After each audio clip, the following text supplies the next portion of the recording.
Hey there everyone, welcome back to the channel, or if you're new here, welcome, and I hope you guys get something out of this. So what I'm going to do today is go over I know I've been a little late on getting through some of this stuff, but I've actually got two oil analysis samples to go through from my 2500 Ram with a 6.4 liter Hemi in it, and we'll run through the data real quick, some of the similarities and differences between this oil change and the first oil change, and I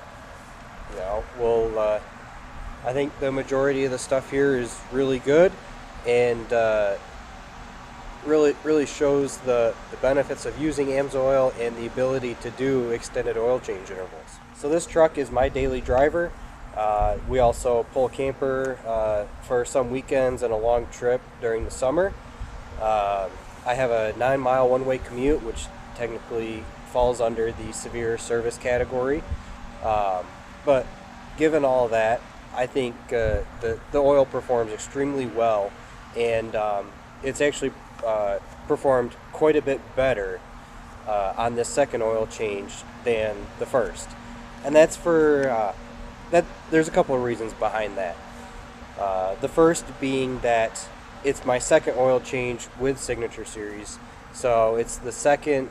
So it's rinsed and washed a little more of the old oil out that was used previously.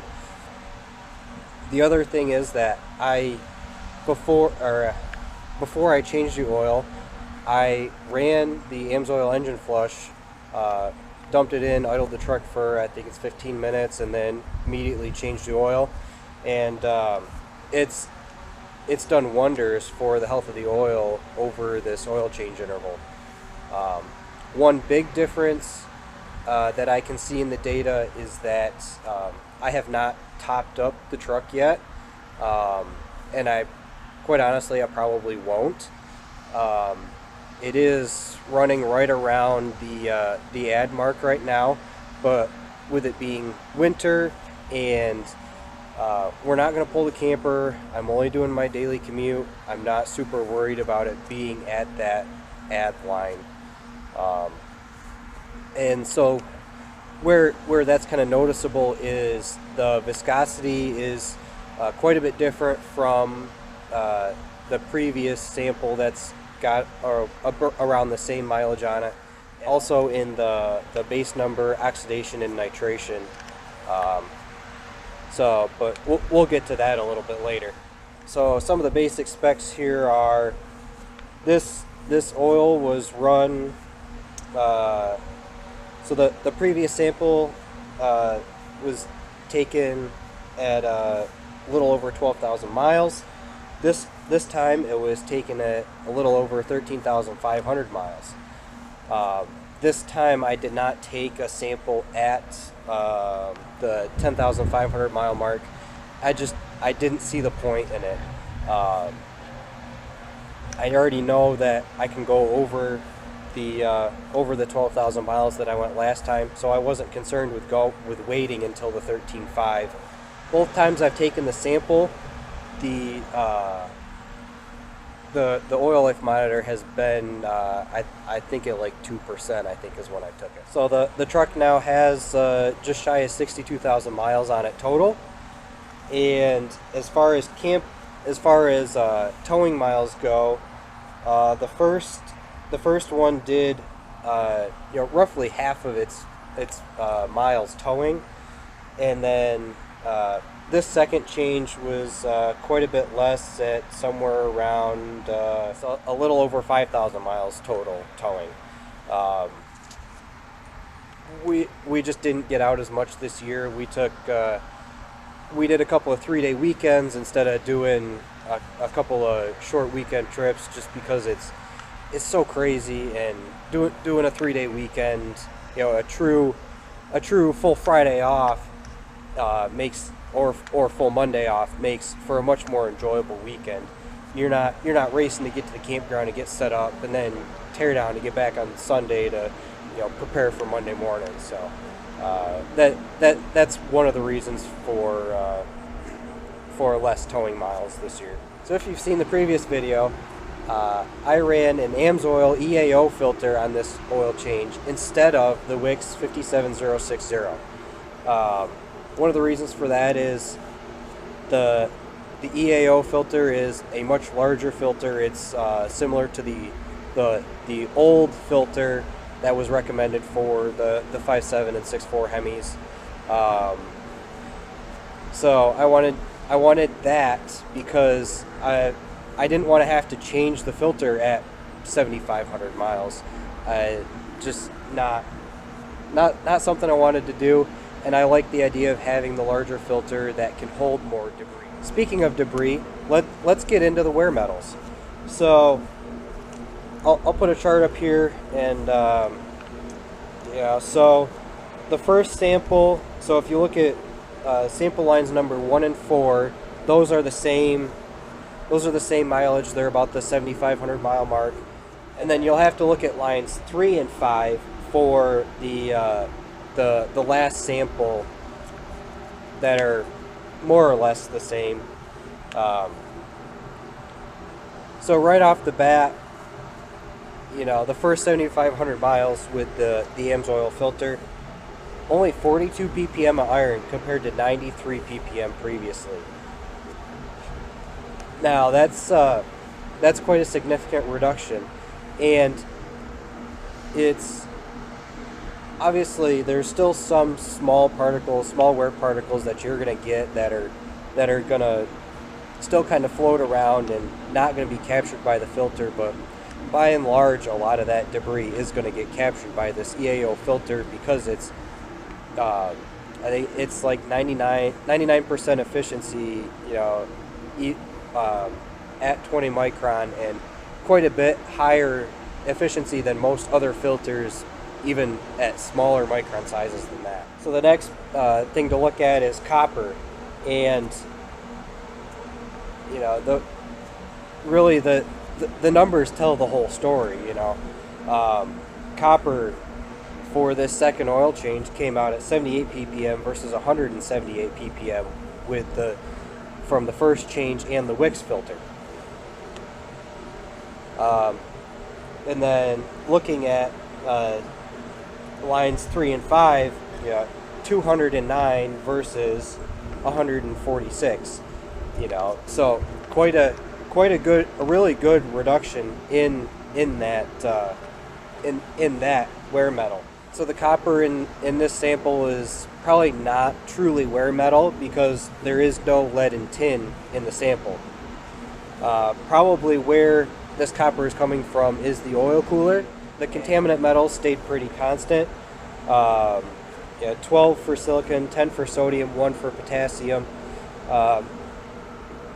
Still better than the Wix filter. These elements are really more based on your engine air filter than really anything in the oil. Molybdenum a little bit higher, probably. Again, that's just a result of the second change.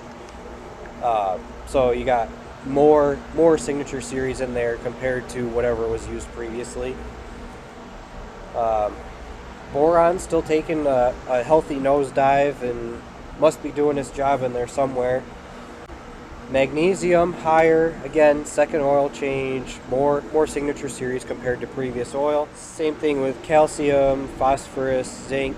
Everything's still doing its job, and everything really kind of staying in line with where it's been historically. Fuel dilution still not a big issue, even with the short trips, which I'm still surprised at.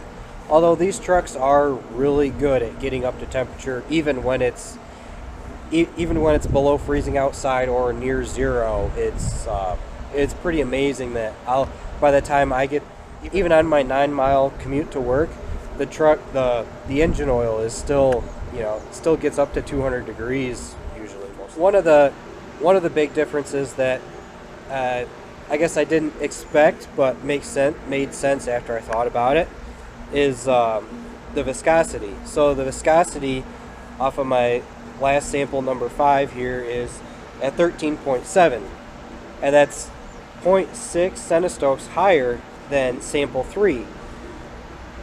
So I think there's two reasons behind this. The first one is that, you know, I went another 1,400 miles farther than that sample number 3.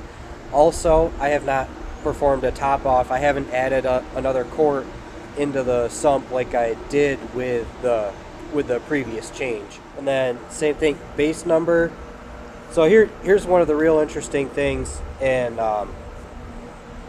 is that the base number after the first 7,500 miles was almost 0.5 higher on the first on this second oil change than it was on the first change.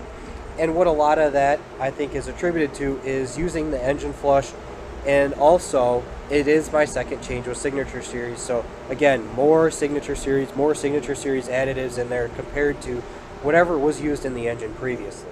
Oxidation and nitration are opposite of base number. So the higher they get is where you need to watch and set your levels at. So in this case, oxidation is now 63, and you know, they actually flagged it in the green this time instead of white. So white is absolutely no concern whatsoever. Green is what they consider to be in the normal range. Then you start to get to the orange and orange or yellow, and which is starting to get to the warning. Then you get to I think it's orange, which is your critical, and then red, which is severe and you need to do something now. So what do you guys think? Quite honestly, this is the type of results that I expected from my first Signature Series change. I was a little surprised to see you know, stuff as low as it was despite adding a quart in at the, I think, 7,500 mile mark. But you know, again, the more I think about it, the more it makes sense. Just, you know, another change, you get more of the additives in there, and all that's just how it goes. So my plan from here on out is I actually plan to take this to the 15,000 mile mark this time, and then I will take another sample when I change the oil, probably sometime in the spring, because again, I'm not concerned about changing anything right now. We're not pulling the camper. I'm not putting that super high temperatures or a lot of extra load on the engine. So I'm not super concerned about changing it right now. And tell me what you think I should do. Do you think I should run another change of Signature Series, or I would definitely be interested in maybe running some Pennzoil Ultra Platinum, and then the other thing that I want to try and do again is I'd like to run the Wix filter again, just to see that essentially an ABA comparison type of result. Thank you guys for sticking around. I hope you all have a great day.